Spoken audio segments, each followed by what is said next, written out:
The Sayings of the Buddha. Choices. We are what we think.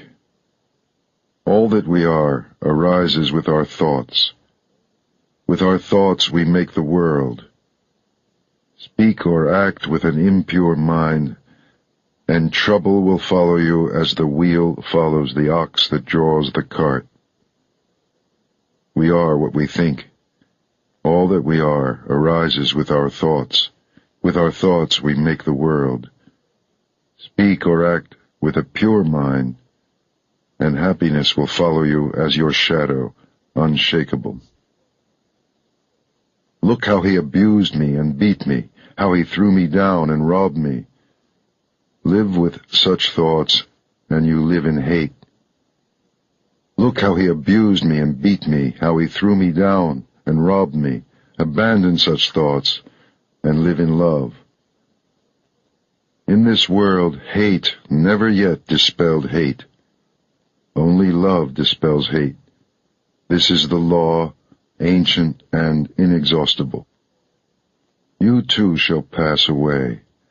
Knowing this, how can you quarrel? How easily the wind overturns a frail tree.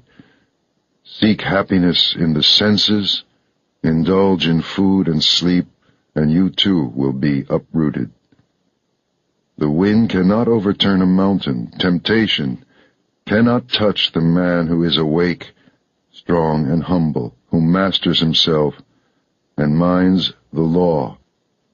If a man's thoughts are muddy, if he is reckless and full of deceit, how can he wear the yellow robe? Whoever is master of his own nature, bright, clear, and true, he may indeed wear the yellow robe. Mistaking the false for the true, and the true for the false, you overlook the heart and fill yourself with desire. See the false as false, the true as true. Look into your heart. Follow your nature. An unreflecting mind is a poor roof. Passion, like the rain, floods the house, but if the roof is strong, there is shelter. Whoever follows impure thoughts suffers in this world and the next. In both worlds he suffers, and how greatly, when he sees the wrong he has done. But whoever follows the law is joyful here and joyful there. In both worlds he rejoices, and how greatly, when he sees the good he has done. For great is the harvest in this world, and greater still in the next. However many holy words you read, however many you speak, what good will they do you if you do not act upon them? Are you a shepherd who counts another man's sheep, never sharing the way? Read as few words as you like, and speak fewer, but act upon the law. Give up the old ways, passion, enmity, folly. Know the truth, and find peace. Share the way. Wakefulness. Wakefulness is the way to life. The fool sleeps, as if he were already dead, but the master is awake, and he lives forever. He watches. He is clear. How happy he is, for he sees that wakefulness is life. How happy he is, following the path of the awakened. With great perseverance he meditates, seeking freedom and happiness. So awake, reflect, watch, work with care and attention. Live in the way, and the light will grow in you. By watching and working, the master makes for himself an island which the flood cannot overwhelm. The fool is careless, but the master guards his watching. It is his most precious treasure. He never gives in to desire. He meditates, and in the strength of his resolve he discovers true happiness. He overcomes desire, and from the tower of wisdom he looks down with dispassion upon the sorrowing crowd. From the mountaintop he looks down on those who live close to the ground. Mindful among the mindless, awake while others dream, swift as the racehorse, he outstrips the field. By watching, Indra became king of the gods. How wonderful it is to watch, how foolish to sleep. The beggar who guards his mind and fears the waywardness of his thoughts burns through every bond with the fire of his vigilance. The beggar who guards his mind and fears his own confusion cannot fall. He has found the way to peace. Mind. As the fletcher whittles and makes straight his arrows, so the master directs his straying thoughts. Like a fish out of water, stranded on the shore, thoughts thrash and quiver, for how can they shake off desire? They tremble, they are unsteady, they wander at their will. It is good to control them, and to master them brings happiness. But how subtle they are, how elusive. The task is to quieten them, and by ruling them to find happiness. With single-mindedness the master quells his thoughts. He ends their wandering. Seated in the cave of the heart, he finds freedom.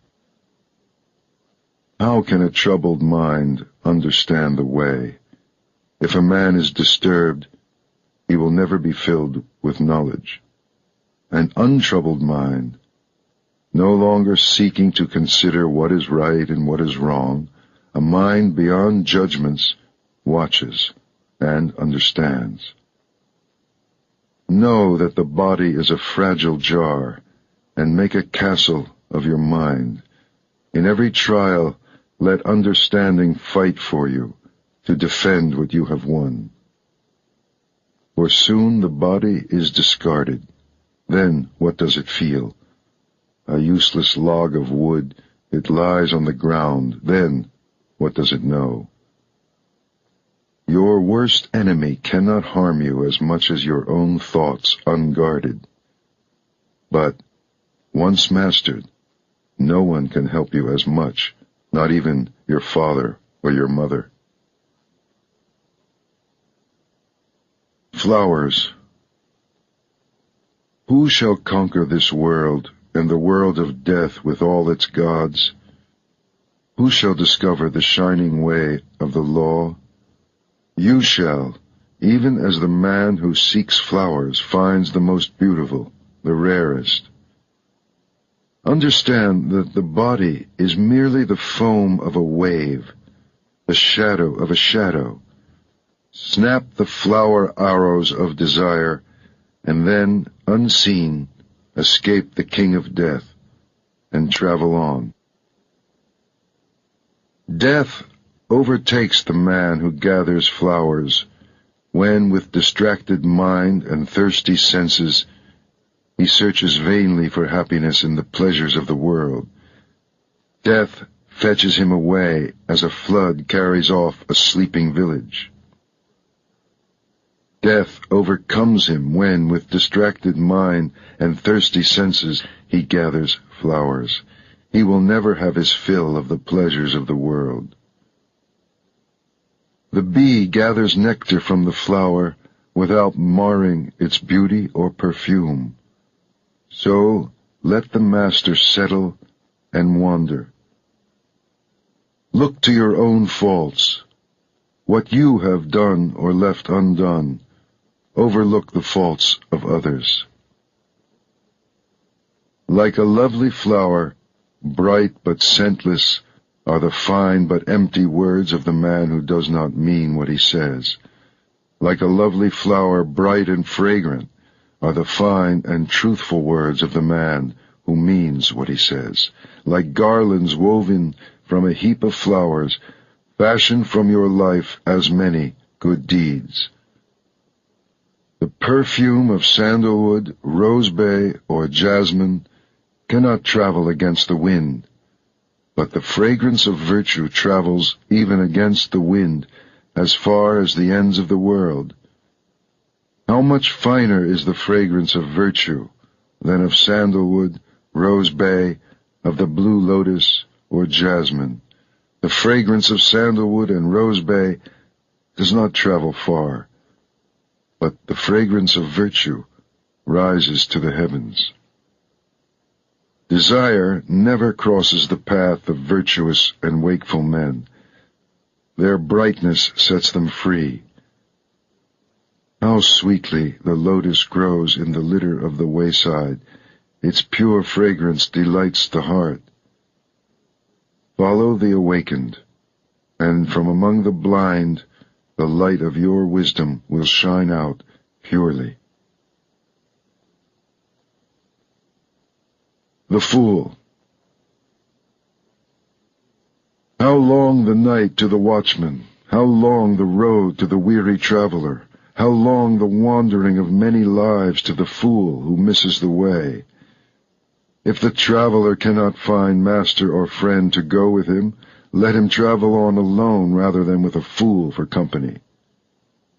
My children, my wealth, so the fool troubles himself. But how has he children or wealth? He is not even his own master. The fool, who knows he is a fool, is that much wiser. The fool who thinks he is wise is a fool indeed. Does the spoon taste the soup? A fool may live all his life in the company of a master and still miss the way. The tongue tastes the soup. If you are awake in the presence of a master, one moment will show you the way. The fool is his own enemy. The mischief he does is his undoing. How bitterly he suffers. Why do what you will regret? Why bring tears upon yourself? Do only what you do not regret, and fill yourself with joy. For a while the fool's mischief tastes sweet, sweet as honey, but in the end it turns bitter, and how bitterly he suffers. For months the fool may fast, eating from the tip of a grass blade. Still, he is not worth a penny beside the master whose food is the way. Fresh milk takes time to sour, so a fool's mischief takes time to catch up with him. Like the embers of a fire, it smolders within him. Whatever a fool learns, it only makes him duller. Knowledge cleaves his head, but then he wants recognition, a place before other people, a place over other people. Let them know my work, let everyone look to me for direction. Such are his desires, such is his swelling pride. One way leads to wealth and fame, the other to the end of the way. Look not for recognition, but follow the awakened, and set yourself free. The Wise Man. The wise man tells you where you have fallen, and where you yet may fall, invaluable secrets. Follow him, follow the way. Let him chasten and teach you and keep you from mischief. The world may hate him, but good men love him. Do not look for bad company, or live with men who do not care. Find friends who love the truth. Drink deeply. Live in serenity and joy. The wise man delights in the truth and follows the law of the awakened. The farmer channels water to his land, the fletcher whittles his arrows, and the carpenter turns his wood. So the wise man directs his mind. The wind cannot shake a mountain. Neither praise nor blame moves the wise man. He is clarity. Hearing the truth, he is like a lake, pure and tranquil and deep. Want nothing. Where there is desire, say nothing. Happiness or sorrow, whatever befalls you, walk on, untouched, unattached. Do not ask for family or power or wealth, either for yourself or for another. Can a wise man wish to rise unjustly? Few cross over the river, most are stranded on this side, on the river bank they run up and down. But the wise man, following the way, crosses over beyond the reach of death. He leaves the dark way for the way of light. He leaves his home, seeking happiness on the hard road. Free from desire, free from possessions, free from the dark places of the heart, free from attachment and appetite, following the 7 lights of awakening and rejoicing greatly in his freedom. In this world the wise man becomes himself a light, pure, shining, free. The Master. At the end of the way, the Master finds freedom from desire and sorrow, freedom without bounds. Those who awaken never rest in one place. Like swans they rise and leave the lake. On the air they rise and fly an invisible course, gathering nothing, storing nothing. Their food is knowledge. They live upon emptiness. They have seen how to break free. Who can follow them? Only the Master. Such is his purity. Like a bird he rises on the limitless air and flies an invisible course. He wishes for nothing. His food is knowledge. He lives upon emptiness. He has broken free. He is the charioteer. He has tamed his horses, pride, and the senses. Even the gods admire him.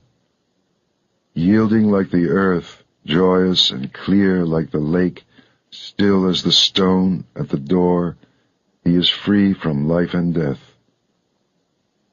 His thoughts are still. His words are still. His work is stillness. He sees his freedom and is free. The Master surrenders his beliefs. He sees beyond the end and the beginning. He cuts all ties. He gives up all his desires.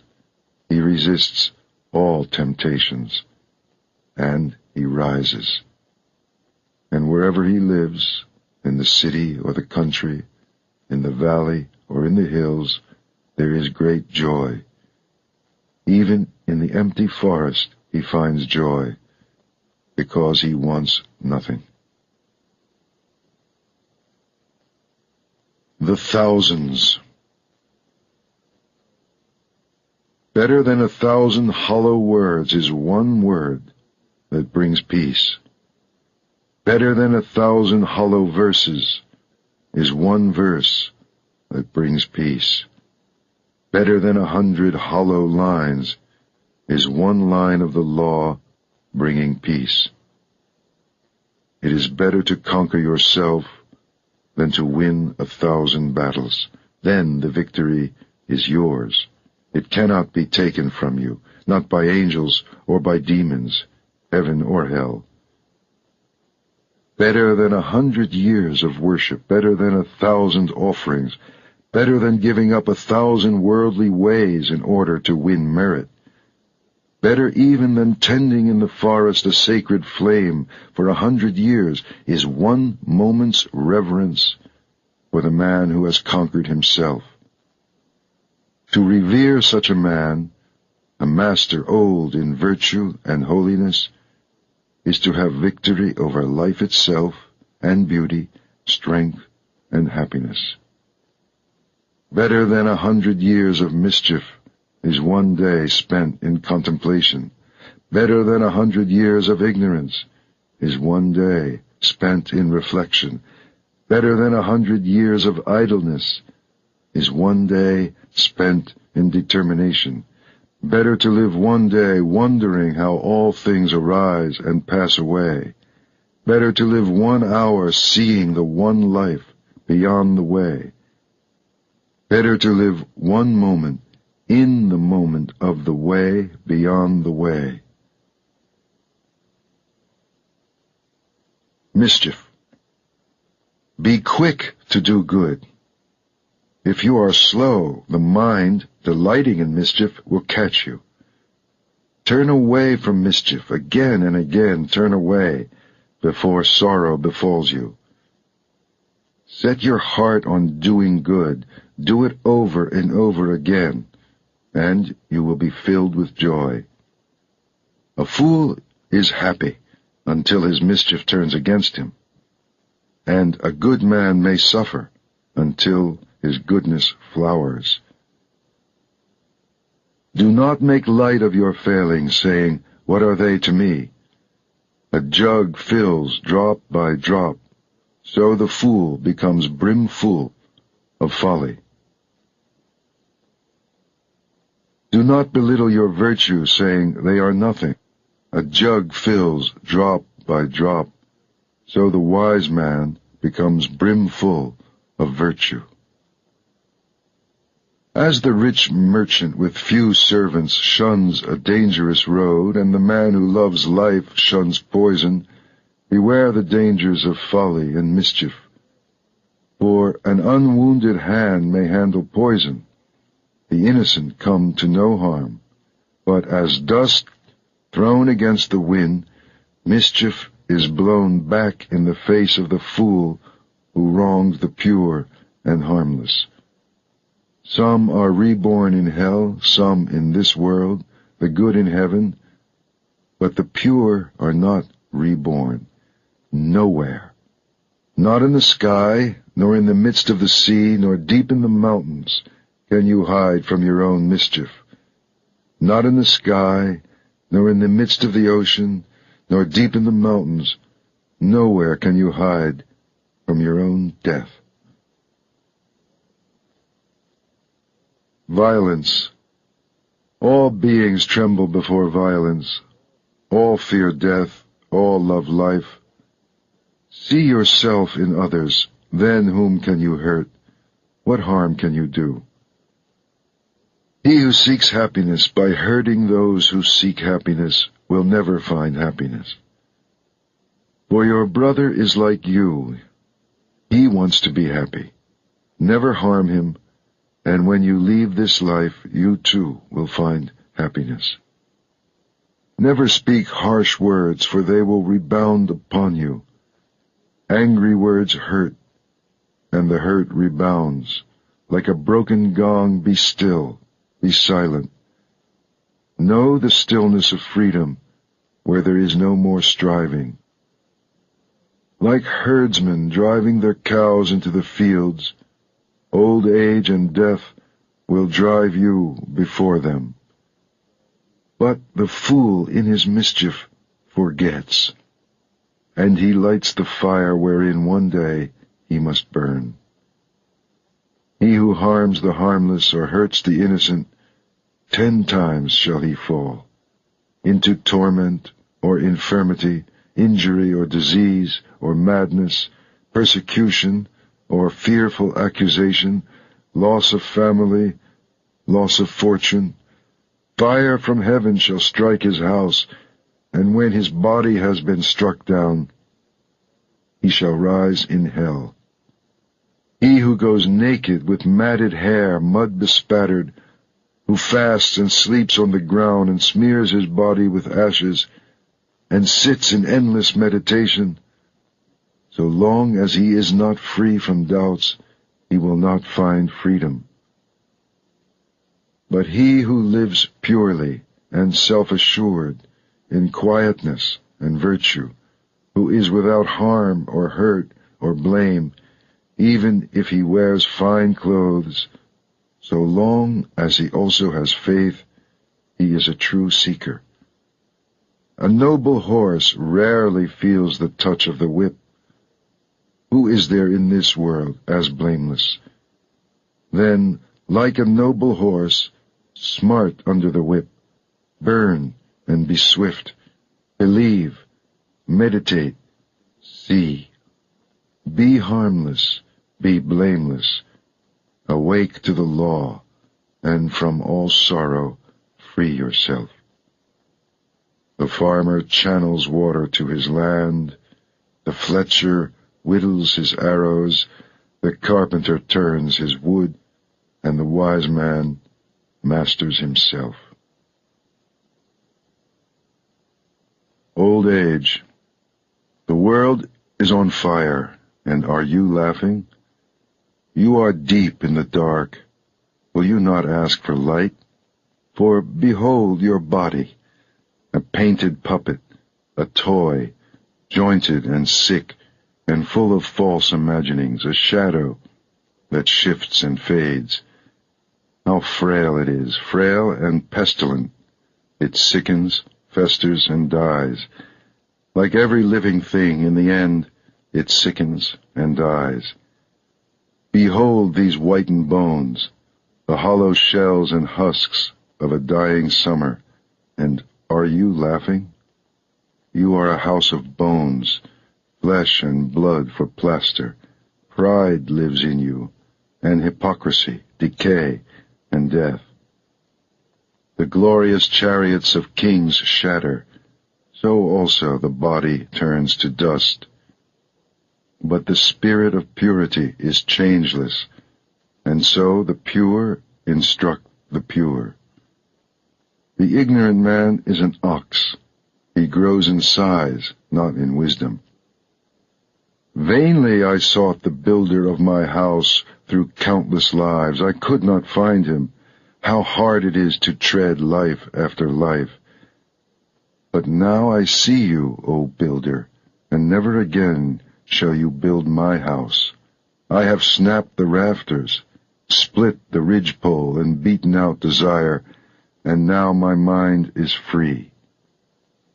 There are no fish in the lake. The long-legged cranes stand in the water. Sad is the man who in his youth lived loosely and squandered his fortune. Sad as a broken bow, and sadly is he sighing after all that has arisen and has passed away. Yourself. Love yourself and watch, today, tomorrow, always. First, establish yourself in the way, then teach, and so defeat sorrow. To straighten the crooked, you must first do a harder thing, straighten yourself. You are your only master. Who else? Subdue yourself and discover your master. Willfully you have fed your own mischief. Soon it will crush you as the diamond crushes stone. By your own folly you will be brought as low as your worst enemy wishes. So the creeper chokes the tree. How hard it is to serve yourself. How easy to lose yourself in mischief and folly. The kashta reed dies when it bears fruit. So the fool, scorning the teachings of the awakened, spurning those who follow the law, perishes when his folly flowers. Mischief is yours, sorrow is yours, but virtue also is yours, and purity. You are the source of all purity and all impurity. No one purifies another. Never neglect your work for another's, however great his need. Your work is to discover your work, and then, with all your heart, to give yourself to it. The world. Do not live in the world in distraction and false dreams outside the law. Arise and watch. Follow the way joyfully, through this world and beyond. Follow the way of virtue. Follow the way joyfully, through this world and on beyond. For consider the world, a bubble, a mirage. See the world as it is, and death shall overlook you. Come, consider the world, a painted chariot for kings, a trap for fools. But he who sees goes free. As the moon slips from behind a cloud and shines, so the master comes out from behind his ignorance and shines. This world is in darkness. How few have eyes to see. How few the birds who escape the net and fly to heaven. Swans rise and fly toward the sun. What magic! So do the pure conquer the armies of illusion and rise and fly. If you scoff at heaven and violate the law, if your words are lies, where will your mischief end? The fool laughs at generosity. The miser cannot enter heaven. But the master finds joy in giving, and happiness is his reward. And more, for greater than all the joys of heaven and of earth, greater still than dominion over all the worlds, is the joy of reaching the stream. The man who is awake. He is awake. The victory is his. He has conquered the world. How can he lose the way who is beyond the way? His eye is open. His foot is free. Who can follow after him? The world cannot reclaim him or lead him astray, nor can the poisoned net of desire hold him. He is awake. The gods watch over him. He is awake and finds joy in the stillness of meditation and in the sweetness of surrender. Hard it is to be born, hard it is to live, harder still to hear of the way, and hard to rise, follow, and awake. Yet the teaching is simple. Do what is right, be pure. At the end of the way is freedom. Till then, patience. If you wound or grieve another, you have not learned detachment. Offend in neither word nor deed. Eat with moderation. Live in your heart. Seek the highest consciousness. Master yourself according to the law. This is the simple teaching of the awakened. The rain could turn to gold, and still your thirst would not be slaked. Desire is unquenchable, or it ends in tears, even in heaven. He who wishes to awake consumes his desires joyfully. In his fear, a man may shelter in mountains, or in forests, in groves of sacred trees, or in shrines. But how can he hide there from his sorrow? He who shelters in the way and travels with those who follow it comes to see the four great truths concerning sorrow, the beginning of sorrow, the eightfold way, and the end of sorrow. Then, at last, he is safe. He has shaken off sorrow. He is free. The awakened are few and hard to find. Happy is the house where a man awakes. Blessed is his birth. Blessed is the teaching of the way. Blessed is the understanding among those who follow it, and blessed is their determination. And blessed are they who revere the man who awakes and follows the way. They are free from fear. They are free. They have crossed over the river of sorrow. Joy. Live in joy, in love, even among those who hate. Live in joy, in health, even among the afflicted. Live in joy, in peace, even among the troubled. Live in joy without possessions, like the shining ones. The winner sows hatred because the loser suffers. Let go of winning and losing, and find joy. There is no fire like passion, no crime like hatred, no sorrow like separation, no sickness like hunger, and no joy like the joy of freedom. Health, contentment, and trust are your greatest possessions, and freedom your greatest joy. Look within. Be still. Free from fear and attachment, know the sweet joy of the way. How joyful to look upon the awakened and to keep company with the wise. How long the road to the man who travels with a fool, but whoever follows those who follow the way discovers his family and is filled with joy. Follow then the shining ones, the wise, the awakened, the loving, for they know how to work and forbear. Follow them as the moon follows the path of the stars.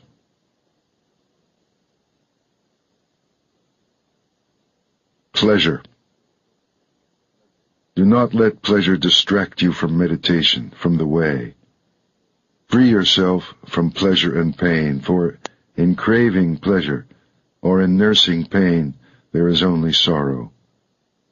Like nothing, lest you lose it, lest it bring you grief and fear. Go beyond likes and dislikes. From passion and desire, sensuousness and lust, arise grief and fear. Free yourself from attachment. He is pure and sees. He speaks the truth and lives it. He does his own work. So he is admired and loved. With a determined mind and undesiring heart, he longs for freedom. He is called Udamsoto, he who goes upstream. When a traveler at last comes home from a far journey, with what gladness his family and his friends receive him. Even so shall your good deeds welcome you like friends, and with what rejoicing when you pass from this life to the next. Anger. Let go of anger. Let go of pride. When you are bound by nothing, you go beyond sorrow. Anger is like a chariot careering wildly. He who curbs his anger is the true charioteer. Others merely hold the reins. With gentleness, overcome anger. With generosity, overcome meanness. With truth, overcome deceit. Speak the truth. Give whatever you can. Never be angry. These 3 steps will lead you into the presence of the gods. The wise harm no one. They are masters of their bodies, and they go to the boundless country. They go beyond sorrow. Those who seek perfection keep watch by day and night till all desires vanish. Listen, Atula. This is not new. It is an old saying. They blame you for being silent. They blame you when you talk too much and when you talk too little. Whatever you do, they blame you. The world always finds a way to praise and a way to blame. It always has, and it always will. But who dares blame the man whom the wise continually praise, whose life is virtuous and wise, who shines like a coin of pure gold? Even the gods praise him, even Brahma praises him. Beware of the anger of the body. Master the body, let it serve truth. Beware of the anger of the mouth. Master your words, let them serve truth. Beware of the anger of the mind. Master your thoughts, let them serve truth. The wise have mastered body, word, and mind.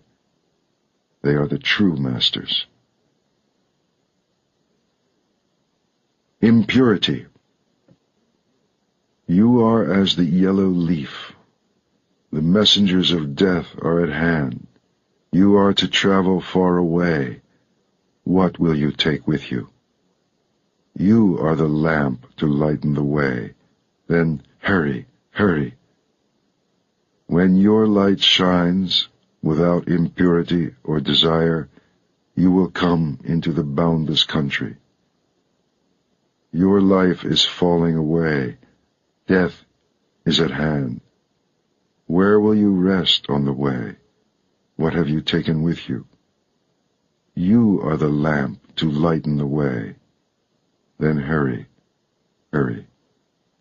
When your light shines purely, you will not be born, and you will not die.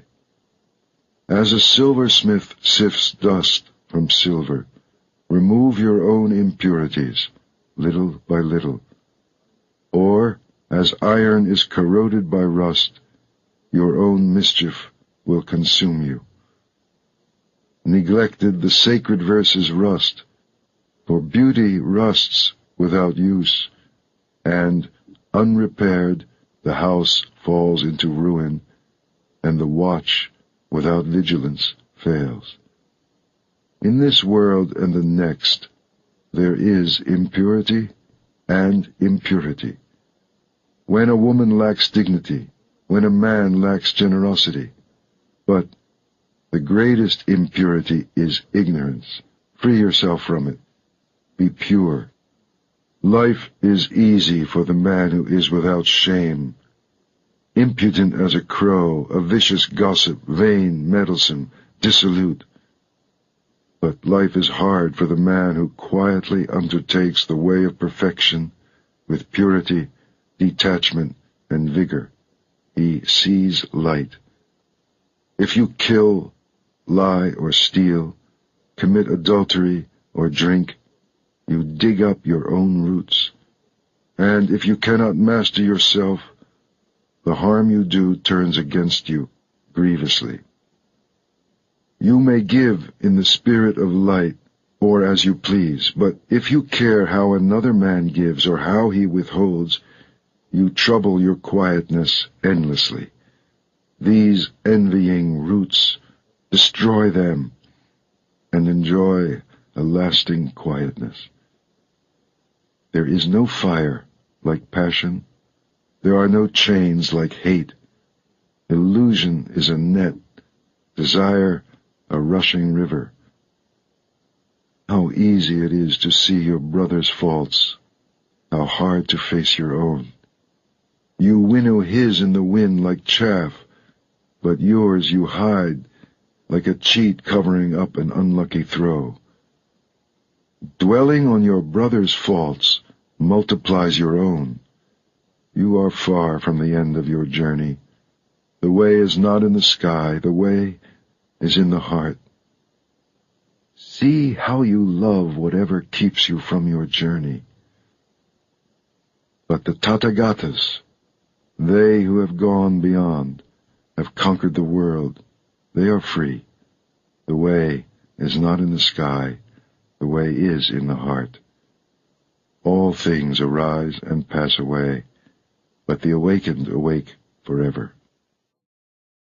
The just.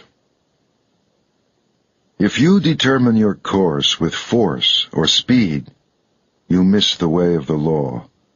Quietly consider what is right and what is wrong, receiving all opinions equally, without haste, wisely observe the law.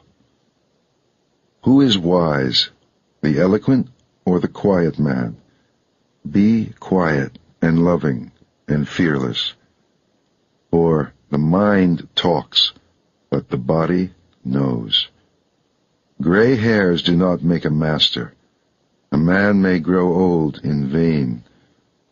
The true master lives in truth, in goodness and restraint, non-violence, moderation, and purity. Fine words or fine features cannot make a master out of a jealous and greedy man. Only when envy and selfishness are rooted out of him may he grow in beauty. A man may shave his head, but if he still lies and neglects his work, if he clings to desire and attachment, how can he follow the way? The true seeker subdues all waywardness. He has submitted his nature to quietness.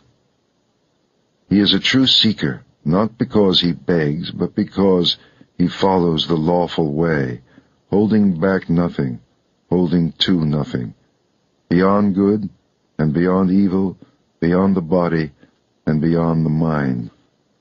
Silence cannot make a master out of a fool, but he who weighs only purity in his scales, who sees the nature of the two worlds, he is a master. He harms no living thing. And yet it is not good conduct that helps you upon the way, nor ritual, nor book learning, nor withdrawal into the self, nor deep meditation. None of these confers mastery or joy. O seeker, rely on nothing until you want nothing. The way. The way is eightfold. There are 4 truths. All virtue lies in detachment. The master has an open eye. This is the only way to the opening of the eye. Follow it. Outwit desire. Follow it to the end of sorrow. When I pulled out sorrow's shaft, I showed you the way. It is you who must make the effort. The masters only point the way. But if you meditate and follow the law, you will free yourself from desire. Everything arises and passes away. When you see this, you are above sorrow. This is the shining way. Existence is sorrow. Understand and go beyond sorrow. This is the way of brightness. Existence is illusion. Understand. Go beyond. This is the way of clarity. You are strong. You are young. It is time to arise. So, arise, lest through irresolution and idleness you lose the way. Master your words. Master your thoughts. Never allow your body to do harm. Follow these 3 roads with purity, and you will find yourself upon the one way, the way of wisdom. Sit in the world. Sit in the dark. Sit in meditation. Sit in light. Choose your seat. Let wisdom grow. Cut down the forest, not the tree, for out of the forest comes danger. Cut down the forest, fell desire, and set yourself free. While a man desires a woman, his mind is bound as closely as a calf to its mother. As you would pluck an autumn lily, pluck the arrow of desire. For he who is awake has shown you the way of peace. Give yourself to the journey.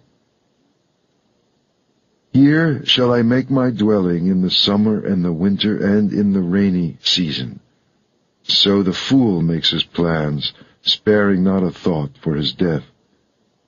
Death overtakes the man who, giddy and distracted by the world, cares only for his flocks and his children. Death fetches him away as a flood carries off a sleeping village. His family cannot save him, not his father, nor his sons. Know this. Seek wisdom and purity. Quickly clear the way. out of the forest. There is pleasure, and there is bliss. Forgo the first to possess the second. If you are happy at the expense of another man's happiness, you are forever bound. You do not what you should. You do what you should not. You are reckless, and desire grows. But the master is wakeful. He watches his body. In all his actions, he discriminates, and he becomes pure. He is without blame, though once he may have murdered his mother and his father, 2 kings, a kingdom, and all its subjects. Though the kings were holy, and their subjects among the virtuous, yet is he blameless. The followers of the awakened awake, and day and night they watch and meditate upon their master.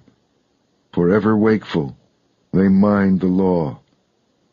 They know their brothers on the way. They understand the mystery of the body. They find joy in all beings. They delight in meditation.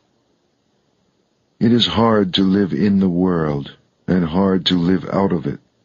It is hard to be one among many, and for the wanderer, how long is the road wandering through many lives?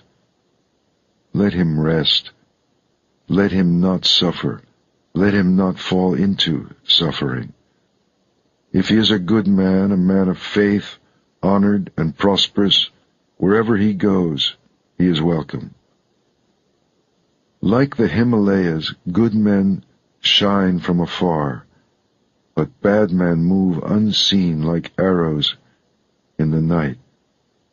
Sit, rest, work, alone with yourself, never weary. On the edge of the forest, live joyfully, without desire. The dark. One man denies the truth, another denies his own actions. Both go into the dark, and in the next world suffer, for they offend truth. Wear the yellow robe, but if you are reckless, you will fall into darkness. If you are reckless, better to swallow molten iron than eat at the table of good folk. If you court another man's wife, you court trouble. Your sleep is broken, you lose your honor, you fall into darkness. You go against the law, you go into the dark, your pleasures end in fear, and the king's punishment is harsh. But as a blade of grass held awkwardly may cut your hand, so renunciation may lead you into the dark. For if in your renunciation you are reckless and break your word, if your purpose wavers, you will not find light. Do what you have to do, resolutely, with all your heart. The traveler who hesitates only raises dust on the road. It is better to do nothing than to do what is wrong, for whatever you do to yourself. Like a border town well guarded, guard yourself within and without. Let not a single moment pass, lest you fall into darkness. Feel shame only where shame is due. Fear only what is fearful. See evil only in what is evil, lest you mistake the true way and fall into darkness. See what is. See what is not. Follow the true way. Rise. The elephant. I shall endure hard words as the elephant endures the shafts of battle. For many people speak wildly. The tamed elephant goes to battle. The king rides him. The tamed man is the master. He can endure hard words in peace. Better than a mule or the fine horses of Sind or the mighty elephants of war is the man who has mastered himself. Not on their backs can he reach the untrodden country, but only on his own. The mighty elephant Dhammapada is wild when he is in rut, and when bound he will not eat, remembering the elephant grove. The fool is idle, he eats and he rolls in his sleep like a hog in a sty, and he has to live life over again. My own mind used to wander wherever pleasure or desire or lust led it, but now I have it tamed. I guide it as the keeper guides the wild elephant.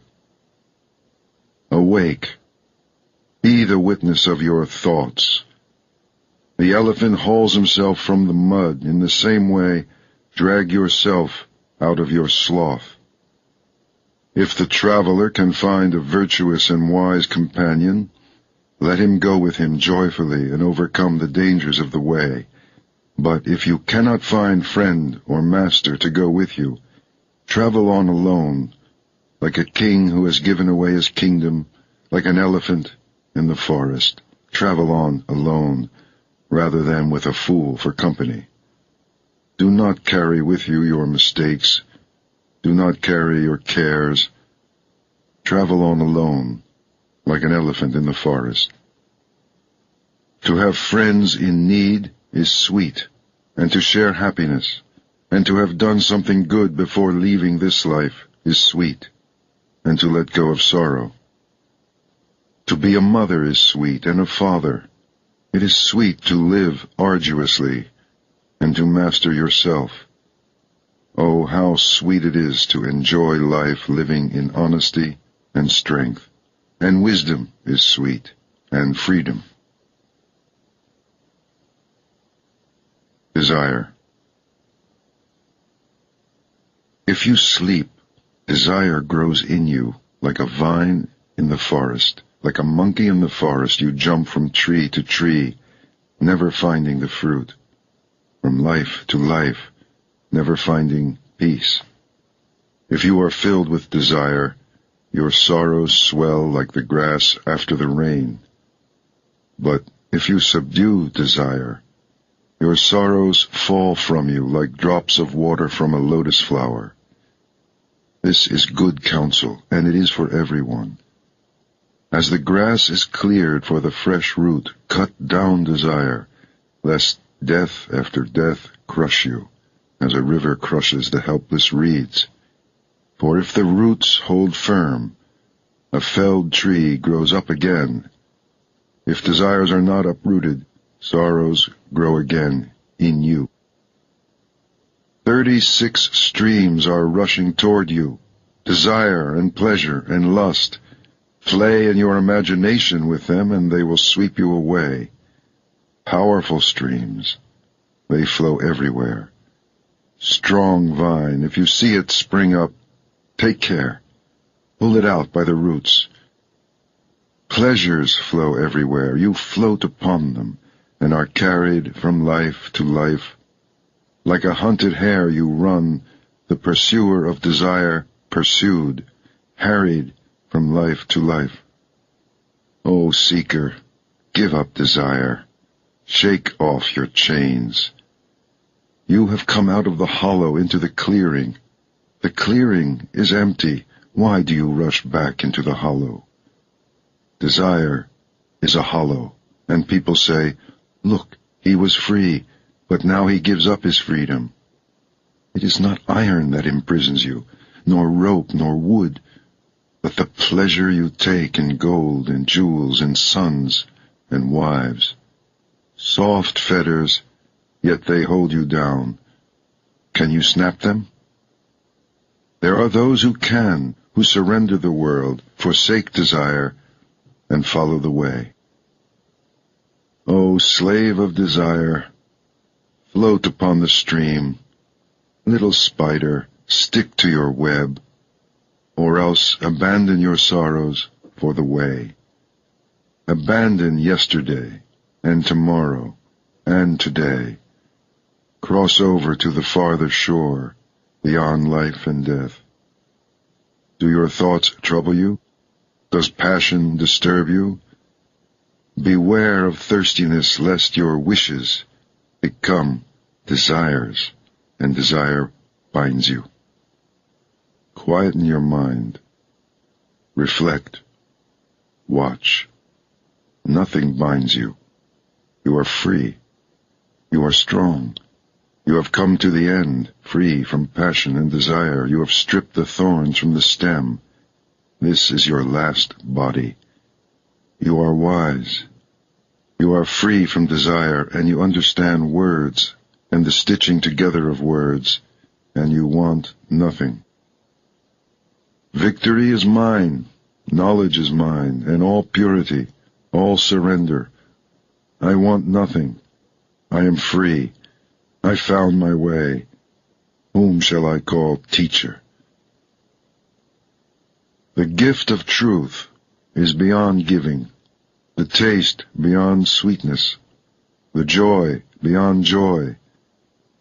The end of desire is the end of sorrow. The fool is his own enemy. Seeking wealth, he destroys himself. Seek rather the other shore. Weeds choke the field. Passion poisons the nature of man, and hatred, illusion, and desire. Honor the man who is without passion, hatred, illusion, and desire. What you give to him will be given back to you, and more. The Seeker. Master your senses, what you taste and smell, what you see, what you hear. In all things be a master of what you do and say and think. Be free. You are a seeker. Delight in the mastery of your hands and your feet, of your words and your thoughts. Delight in meditation and in solitude. Compose yourself. Be happy. You are a seeker. Hold your tongue. Do not exalt yourself, but lighten the way, for your words are sweet. Follow the truth of the way.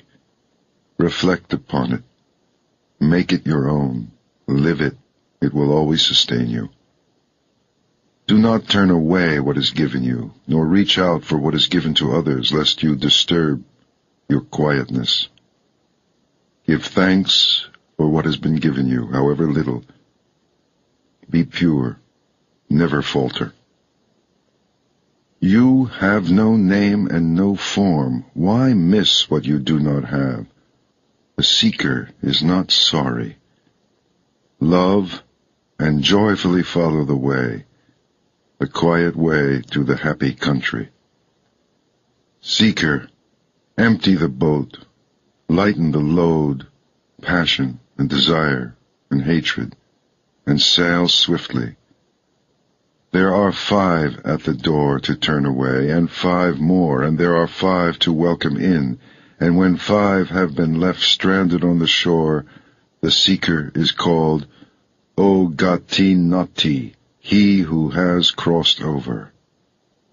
Seeker, do not be reckless. Meditate constantly, or you will swallow fire and cry out, no more. If you are not wise, how can you steady the mind? If you cannot quieten yourself, what will you ever learn? How will you become free?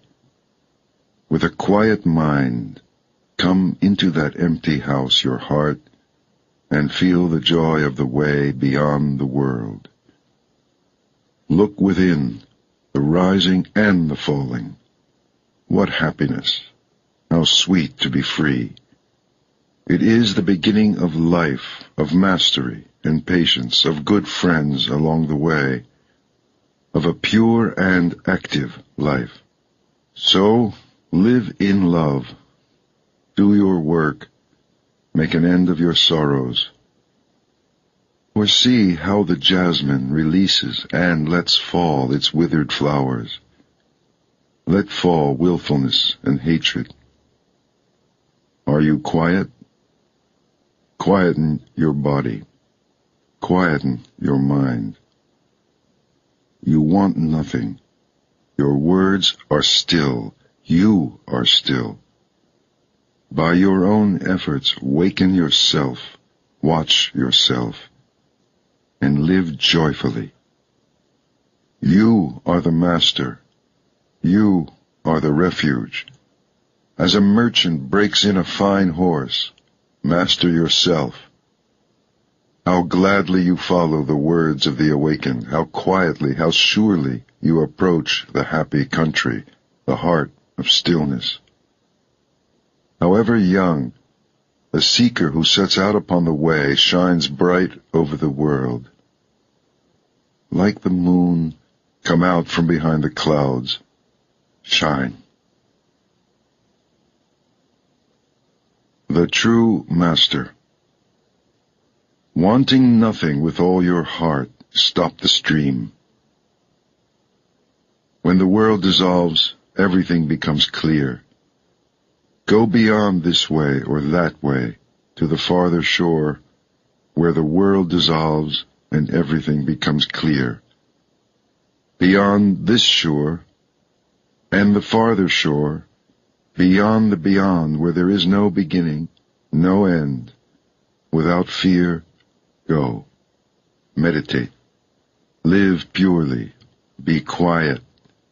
Do your work with mastery. By day the sun shines, and the warrior in his armor shines. By night the moon shines, and the master shines in meditation. But day and night the man who is awake shines in the radiance of the Spirit. A master gives up mischief. He is serene. He leaves everything behind him. He does not take offense, and he does not give it. He never returns evil for evil.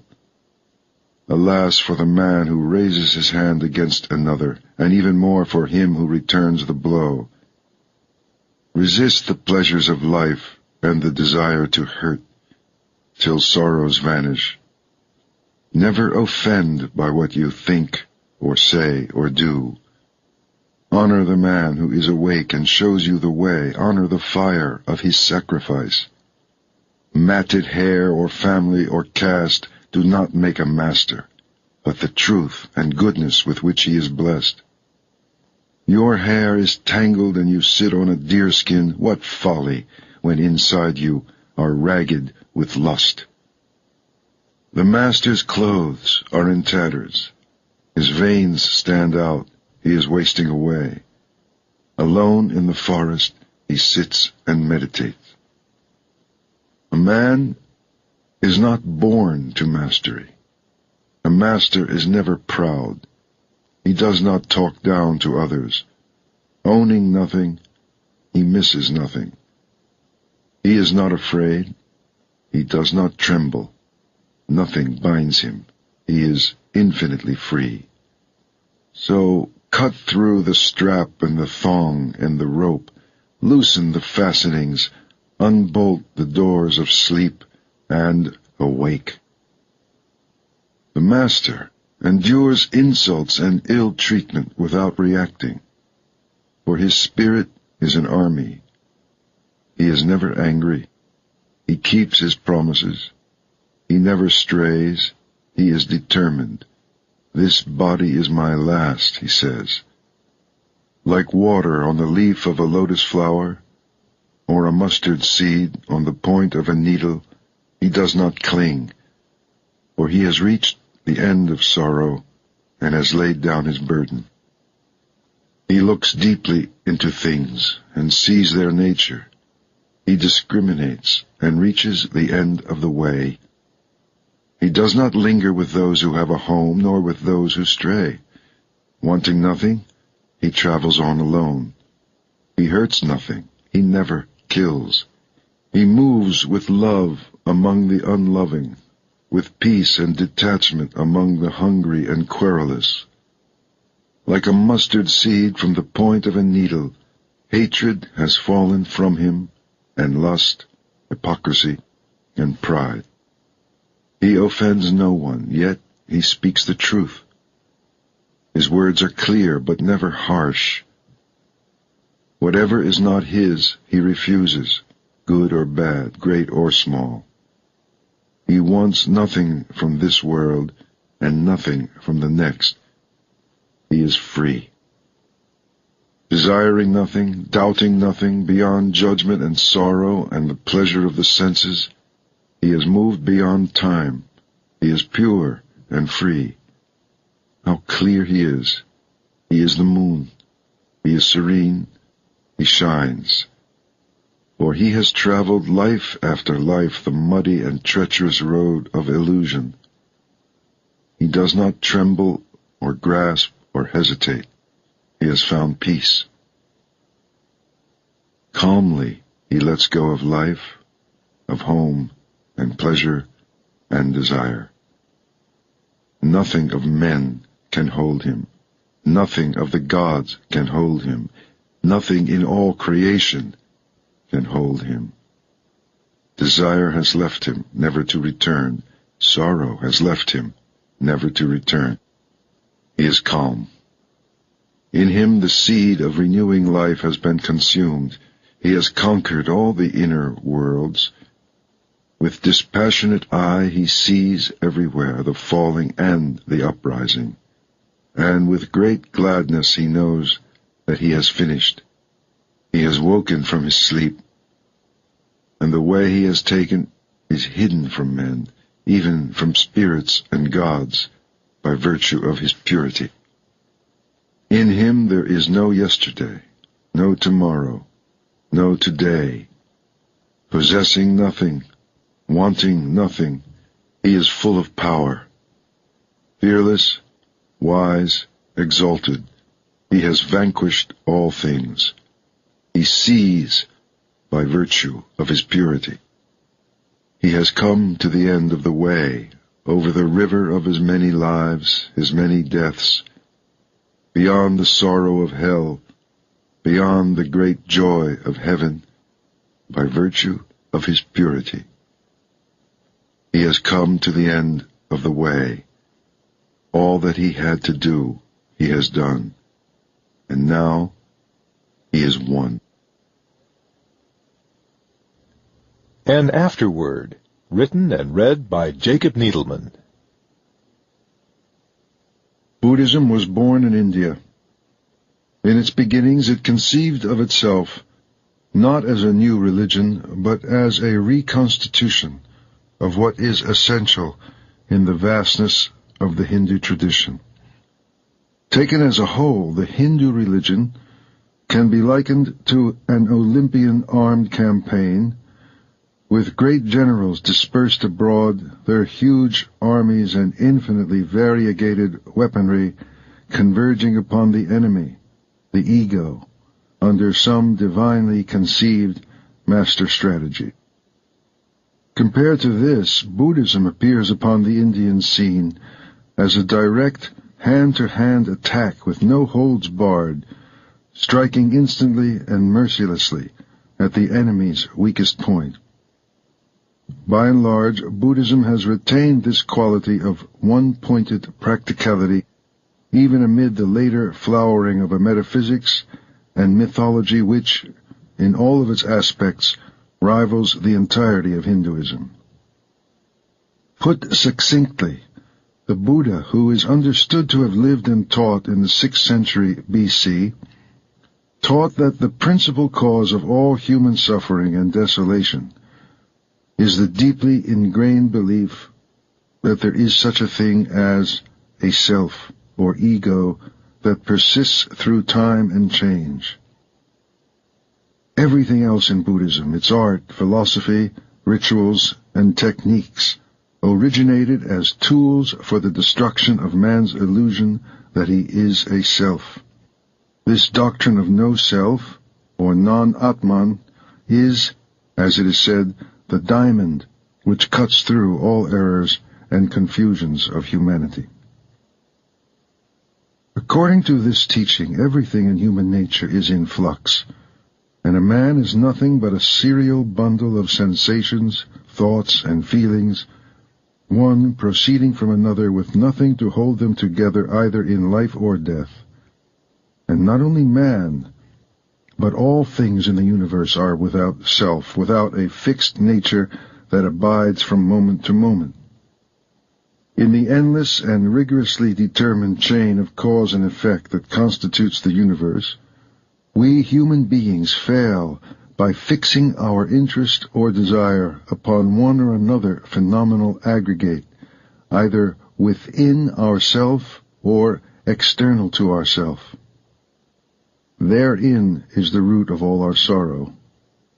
What can liberate us is the deep and thorough understanding of all things, including the personality, as causally determined processes of becoming. Consciousness, meaning the totality of thought, feeling, perception, sensation, pleasure and pain, is not a being, but a passion, not an activity, but only a sequence of reactions in which we, who have no power to be either as or when we will, are fatally involved. Individuality is motivated by and perpetuated by wanting, and the cause of all wanting is ignorance. For we ignore that the objects of our desire can never be possessed in any real sense of the word, ignore that even when we have got what we want, we still want to keep it, and are still in the state of desire. The ignorance meant is of things as they really are, and the consequent attribution of substantiality to what is merely phenomenal, the seeing of self in what is not self. At first glance, this doctrine of no self seems in direct opposition to the Hindu view. But if there is any general view with which the Buddhist doctrine conflicts, it is surely our own Western worldview, as embodied not only in the popular understanding of Judeo-Christian doctrine, but in the goals our whole civilization has set for itself. The religions of the West have imbued us with the idea of an individual, eternal soul created by God, also in His way an individual, infinitely precious and irreducibly real. As our modern society drew away from religious doctrine, it substituted for the soul the idea of individual personality, not immortal perhaps, but for that very reason all the more our own and precious. The establishment of our identity, our role, has been the banner cry not only of scientific psychology, but of all the major intellectual movements of modern times, including existentialism and humanism. We measure a person's strength by what we take to be the distinctness and vividness of his individuality, and we all seek to make our mark, either as artists, scientists, or business people. To the Buddhist, all this striving is the pursuit of a phantom. The identity we seek to establish is nothing more than a thought, a picture in the mind of what we are or can be. It is in no wise based on fact. Our sense of persistence and sameness through change is a trick played upon us by the automatic functions of memory, and buttressed by the fact that we are given a name and treated by others as though we were a self. Indeed, our whole society is but a vast collection of sleepwalkers, each addressing the other and conceiving of himself within his own dream of selfhood. All our ideas of morality and obligation, blame and praise are based on this dream and serve only to strengthen the illusion of its reality. Putting the Buddhist doctrine of no self in the above way, its congruence with Hindu thought becomes clearer. We might say that for the Hindu or Brahmanic religion, human ignorance is the ignorance of who we are, of our ultimate divinity, where for Buddhism it is ignorance of what we are not. We are not this ego. It is in fact the cardinal trait of Buddhism that its teachings are in negative terms. Break down the illusion, the error and the truth will appear by itself, for it is always there. It is only obscured and hidden by our ignorant beliefs about ourselves and the desires attached thereto. Of all the great religious teachers of the world, none has incarnated and lived the idea that ultimate reality is beyond the grasp of the ordinary mind with more purity and concentration than the Buddha. This in part explains why the Buddha's discourses say nothing about the existence of a supreme being, for example, or about immortality. Such questions tend not to edification, since they are put by the deluded mind, which is quite content to speculate endlessly about these matters while clinging to the very beliefs which perpetuate its suffering. Its strategy of negation has misled many Westerners into thinking Buddhism is pessimistic and anti-life. Some have even thought of nirvana, the ultimate goal of Buddhist discipline, as a sort of spiritual suicide. Nothing could be further from the truth, and in fact there is no religion which has a higher estimation of human possibility. It is only that it is not spoken of directly and positively. The exalted level of nirvana can be seen indirectly by attending to everything which the Buddhists say it is not. It is not love, consciousness, peace, freedom, happiness, or immortality in any sense that we understand. We are given no words for it, because we have no experience of it.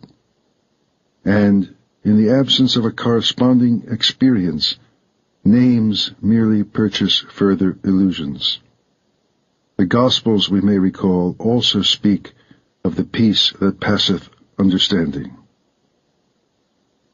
We come to the conclusion that just as the great mystics and saints of our own traditions could describe the supreme reality only by negation and analogy, so the Buddhist tells us of nirvana.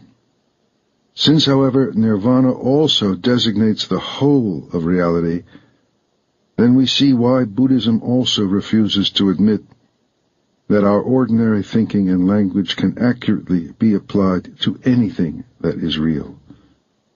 Thus, reality is also named the void, or emptiness. A final note, especially important when we come to inquire if a genuine Buddhist way can take root on our own soil. Buddhist moral rules are never ends in themselves.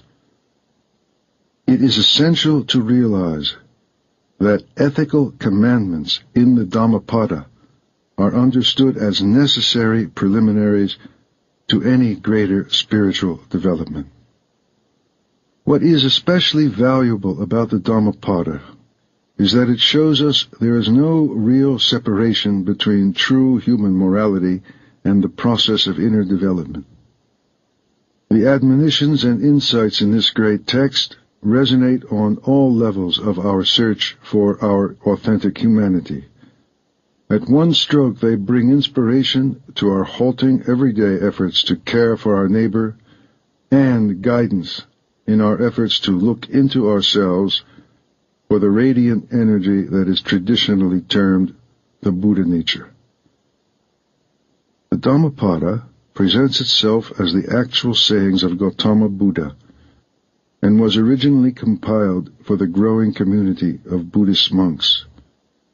It was apparently in existence by the time of the Emperor Ashoka in 250 BC, and quickly became popular with all schools of Buddhist thought and practice.